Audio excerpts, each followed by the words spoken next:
You're a nerd.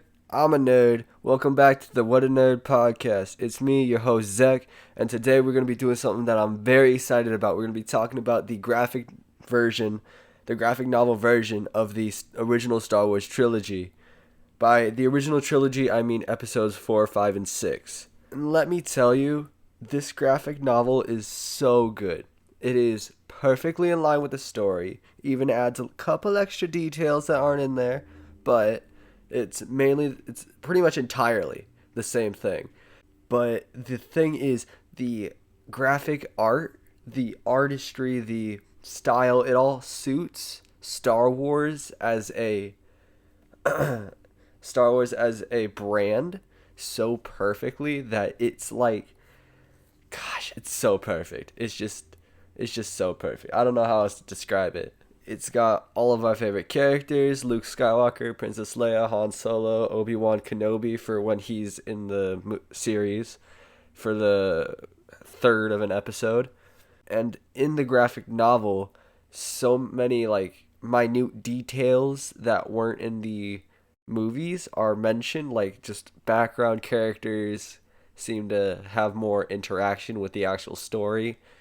It's just so great. It's nice to see that it's not only the main characters that do the steps towards the progression in a plot line or storyline of any way, shape, or form. But that's not to say that the main characters don't do an excellent job pushing for the storyline. It's still the same story as the movies, and if you haven't seen the movies, what are you doing with your life?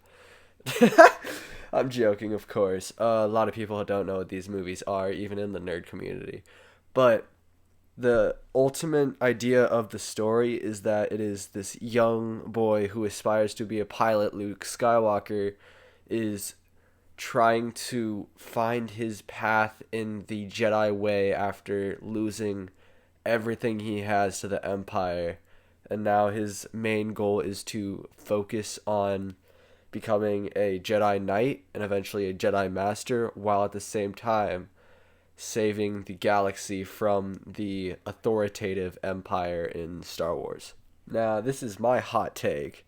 I honestly don't think the Empire is that bad. Sure, they have caused ginormous genocides, but they also have seriously helped with keeping some form of peace within the vast galaxy. Sure, it's not the right kind of peace, but there's some sort of order within the chaos, because if they didn't come around when they did, if like Emperor Palpatine didn't convert the Galactic Senate to a Galactic Empire, the wars, the constant arguments, and the purposeless violence that had occurred during the Senate's reign just simply stopped during the Empire's reign, because there was really just one person with the authority to decide what was right and what was wrong. And honestly, Emperor Palpatine was probably not the best person for it, but if they had a person who was a lot more wise and forgiving, they definitely would have had a much better reign.